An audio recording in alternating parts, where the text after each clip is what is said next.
नाम ही है प्रजनन, जिसे हम लोग इंग्लिश भाषा में, इंग्लिश लैंग्वेज में रिप्रोडक्शन बोलते हैं। तो हमारे दिमाग में ये सवाल आ रहा है कि प्रजनन है क्या? ये बताएगा प्रजनन है क्या?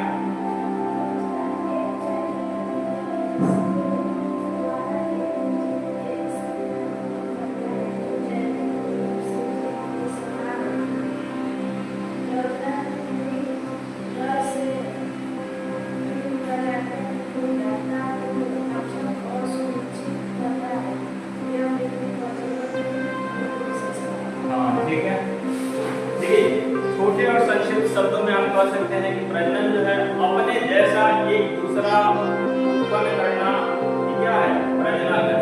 जब कोई भी जीव अपने जैसा एक दूसरे संतान की उत्पत्ति करता है तो ये क्या है? प्रजनन। समझाई बात? प्रजनन है क्या? तो सरल शब्दों में हम कह लेंगे कि प्रजनन अपने जैसा एक दूसरा उत्पन्न करने की प्रक्रिया ही प्रजनन है। इसे हम रिप्रोडक्शन बोलते हैं। अब यह देखिए, प्रजनन दो प्रकार का होता है। प्रजनन दो प्रकार का होता है, यहाँ पर हम बना लेते हैं। प्रजनन दो प्रकार का होता है, जिसको हम लोग रिप्रोडक्शन बोल रहे हैं यहाँ पे। ये दो प्रकार का होता है, सेक्सुअल रिप्रोडक्शन, और ये जो है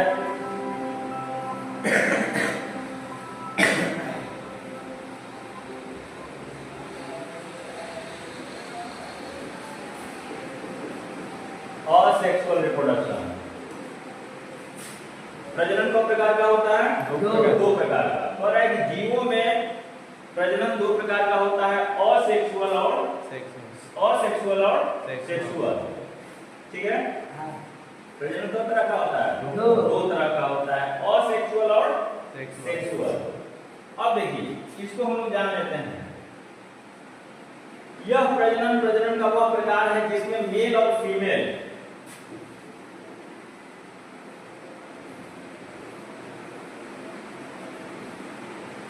दो अलग अलग लिंग भाग लेते हैं। एक दूसरे संतान की उत्पत्ति में मेल और फीमेल के संयोग से एक दूसरे वंश की उत्पत्ति होती है, जबकि असेक्सुअल में केवल एक बॉडी, केवल सिंगल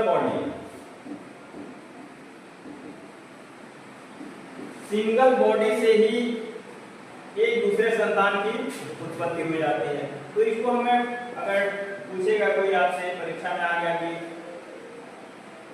सेक्सुअल रिप्रोडक्शन क्या है, असेक्सुअल रिप्रोडक्शन क्या है, तो हम बताएंगे सेक्सुअल रिप्रोडक्शन प्रजनन का वह प्रकार है जिसमें नर एवं मादा दोनों भाग लेते हैं। असेक्सुअल रिप्रोडक्शन क्या है? असेक्सुअल रिप्रोडक्शन से कहेंगे जिसमें केवल एक जीव ही क्या करता है, एक अपने जैसा एक दूसरे को करने के चले। अभी हमने जाना रिप्रोडक्शन के बारे में, प्रजनन है क्या और प्रजनन के कितने प्रकार हैं। तो मैंने आपको बताया प्रजनन के दो प्रकार हैं, असेक्सुअल और सेक्सुअल। एक और यहीं से बात निकल के आ रही है कि प्रजनन जीव क्यों करते हैं, प्रजनन की आवश्यकता क्या है। अगर प्रजनन जीव नहीं करते तो एक ऐसा समय आएगा कि इस धरती से जीव विलुप्त हो जाएंगे। कोई भी जीव अगर प्रजनन क्रिया न करे तो क्या हो जाएंगे, इस धरती से खत्म हो जाएंगे, विलुप्त हो जाएंगे। उनकी संतान ही नहीं आएगी, आगे बढ़ेगी, वह एक ऐसे समय पर जाकर क्या हो जाएंगे, विलुप्त हो जाएंगे, खत्म हो जाएंगे, उनका कोई अस्तित्व ही नहीं रह जाएगा। तो प्रजनन जरूरी है, प्रजनन जरूरी है। अब हम लोग देखते हैं आगे कि प्रजनन जो है, प्रजनन के जो दो भेद हैं, लैंगिक और अलैंगिक, उनमें अंतर क्या है। अलैंगिक प्रजनन में हम देखते हैं कि एकल जीव नए जीव उत्पन्न करते हैं। अलैंगिक में एकल जीव नए जीव को उत्पन्न करता है। एक ही जीव जो है एक दूसरे जीव को उत्पन्न कर देता है। वहीं पर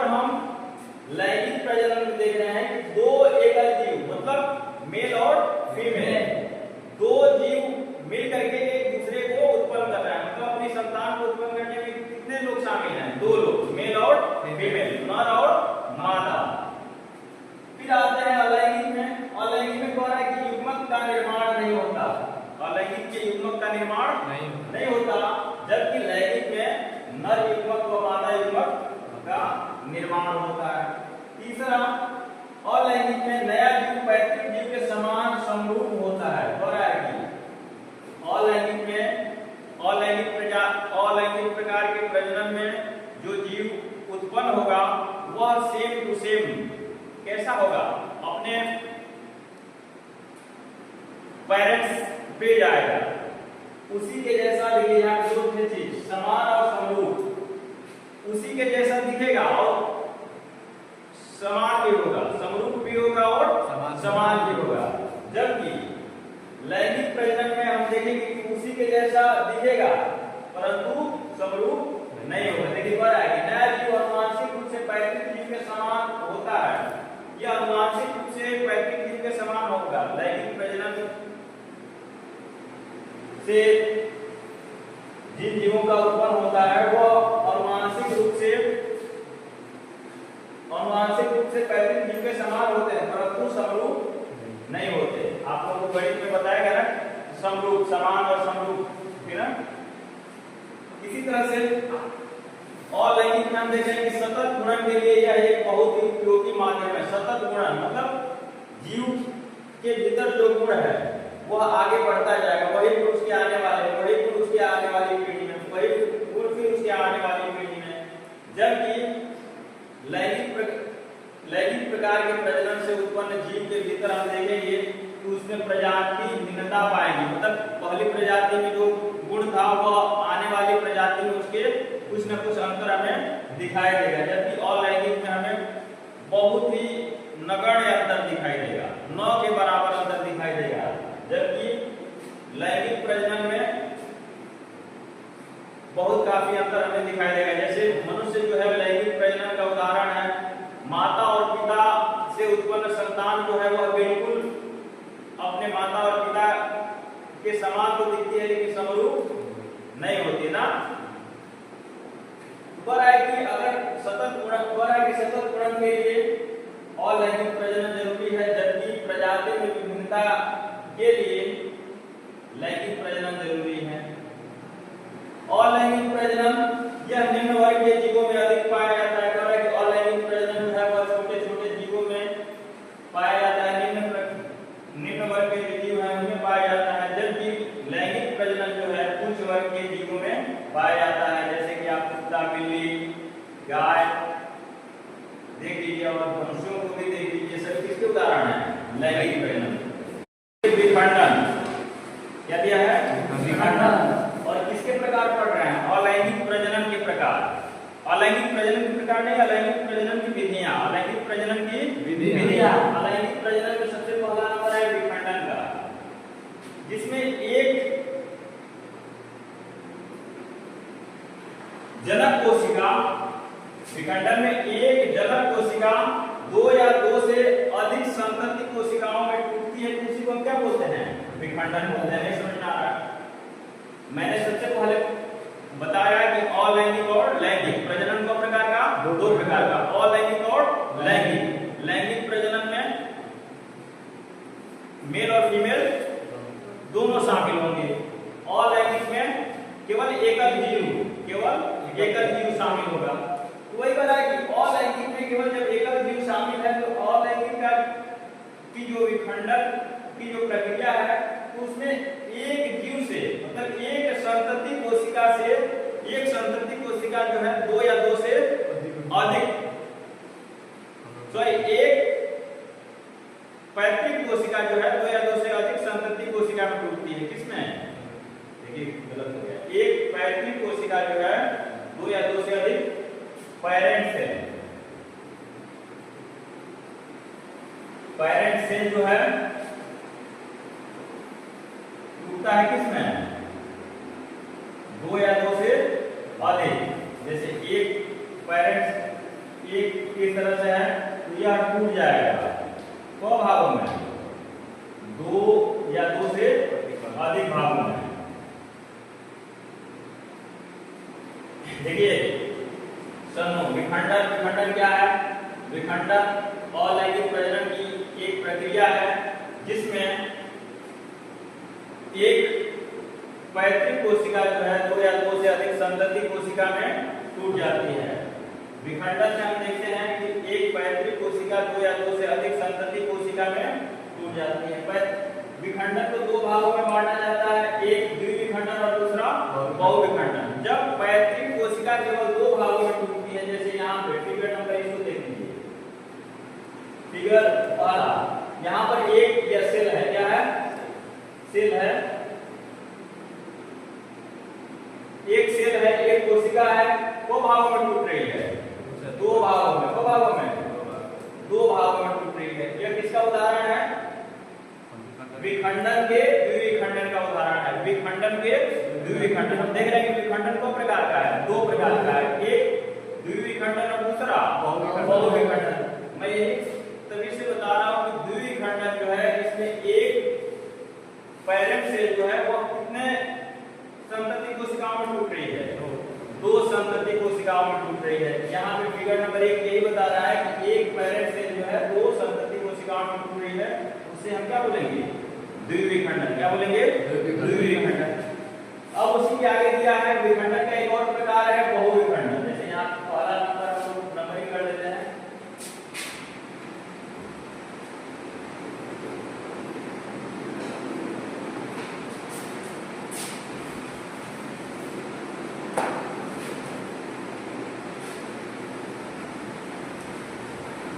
ऐसे मान लीजिए कि यह कोशिका है, एक कोशिका अब दो से अधिक भागों में विभक्त हो रही है, दो भागों में, दो से अधिक भागों में विभक्त हो रही है। दो या दो से अधिक भागों में जब विभक्त होती है तो उसे क्या बोलते हैं?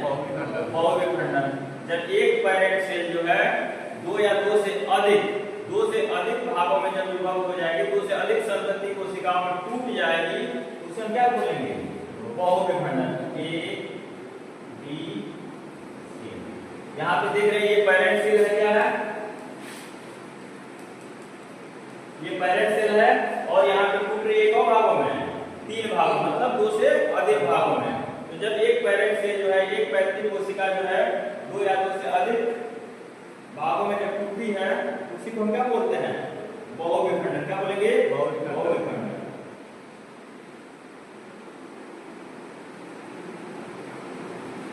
पेरेंट सेल को हम जनक कोशिका भी बोलते हैं। क्या बोलेंगे? जनक कोशिका। क्या बोलेंगे? जनक कोशिका। मतलब एक जनक कोशिका जब दो या दो से अधिक भागों में टूटती है वह बहुविखंडन है। क्या है? बहुविखंडन है। और जब एक जनक कोशिका केवल दो भाग में टूटती है तो वह क्या है? द्विविखंडन। द्वि, देखिए नाम भी आ रहा है, द्वि मतलब दो ना। तो जब एक जनक कोशिका केवल दो भाग में ही टूट जाए वो क्या है? किसका उदाहरण है? द्विविखंडन का। किसका? द्विविखंडन का उदाहरण है। किसका उदाहरण है? द्विविखंडन का। यहाँ पर हमें नहीं लगता है कि आपको कोई दिक्कत हुई होगी। विखंडन क्या है?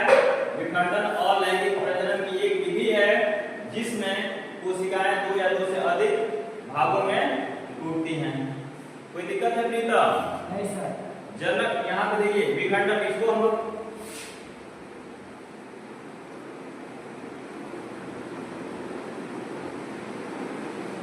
ये नंबर को हमने पढ़ लिया, ये नंबर को हमने पढ़ लिया, यानी अलैंगिक प्रजनन की जो विखंडन की विधि है उसको हमने पढ़ लिया। विखंडन विधि दो प्रकार की है, दो प्रकार की है, द्विविखंडन और एक बहुविखंडन।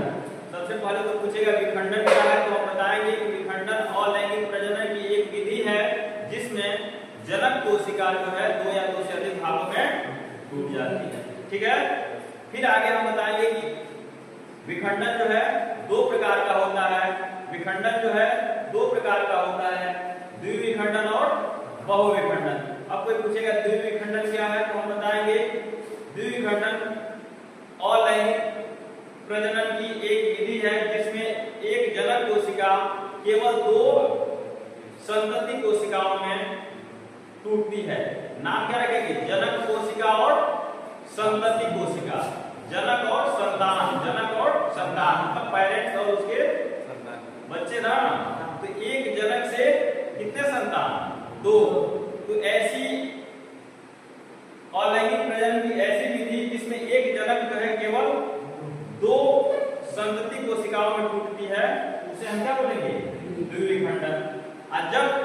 जनक जो है दो से अधिक संतति कोशिकाओं में टूटता है तो उसे हम क्या बोलेंगे? बहुविखंडन। क्या बोलेंगे? बहुविखंडन। यहाँ से अब आगे जब आप पढ़ेंगे तो पूछ सकता है, एग्जाम्पल पूछेगा कि किस जीव में, किसी दो जीव का नाम बताइए जिसमें द्विविखंडन होता है। किसी दो जीव का नाम बताइए जिसमें द्विविखंडन होता है। तो आपको बताना है अमीबा और लेशमानिया। अमीबा और लेशमानिया। अमीबा और लेशमानिया। अमीबा नामक जीव और लेशमानिया नामक जीव ये द्विविखंडन के क्या हैं? उदाहरण है। क्या है? उदाहरण है। उसी के आगे हम जब पढ़े बहुविखंडन को, बहुविखंडन अलैंगिक प्रजनन की एक विधि है जिसमें जनक कोशिका जो है दो से अधिक संतति कोशिकाओं में, दो से अधिक संतति कोशिकाओं में टूटती है तो हम क्या बोलेंगे? बहुविखंडन। जिसका उदाहरण क्या है? प्लाज्मोडियम। क्या है? प्लाज्मोडियम है। प्लाज्मोडियम किसका उदाहरण है? द्विविखंडन का कि बहुविखंडन का? किसका उदाहरण है? द्विविखंडन का या बहुविखंडन का? बहुविखंडन का। किसका उदाहरण है? बहुविखंडन का। प्रजनन की दूसरी जो विधि है खंडन है। क्या है? खंडन। इसके पहले हमने देखा विखंडन को। किसको देखा? विखंडन को। अलैंगिक प्रजनन की पहली विधि हमने देखा विखंडन। विखंडन के दो प्रकार, द्विविखंडन और बहुविखंडन। अब हम देखेंगे अलैंगिक प्रजनन की दूसरी विधि खंडन। क्या है? खंडन। कह रहा है कि यह अलैंगिक प्रजनन की एक विधि है जिसमें सरल संरचना वाले बहुकोशिकीय जीव विकसित होकर छोटे छोटे टुकड़ों में खंडित हो जाते हैं। कह रहा है कि ये उन जीवों में होती है, यानी विखंडन की प्रक्रिया उन जीवों में होती है जो सरल संरचना वाले होते हैं, जो सरल संरचना वाले होते हैं, बहुकोशिकीय जीव होते हैं। ठीक, जैसे स्पाइरोगिरा है उदाहरण में, स्पाइरोगायरा उदाहरण में। स्पाइरोगायरा जो है वो खंडन का उदाहरण है। खंडन किसमें होता है? अलैंगिक में कि लैंगिक में? अलैंगिक में। खंडन प्रजनन किस विधि के अंतर्गत आता है? अलैंगिक प्रजनन के अंतर्गत आता है। रिप्रोडक्शन प्रजनन दो प्रकार का होता है, लैंगिक और अलैंगिक। अभी हम लोग अलैंगिक प्रजनन की विधियों को पढ़ रहे हैं। पहला विधि हमने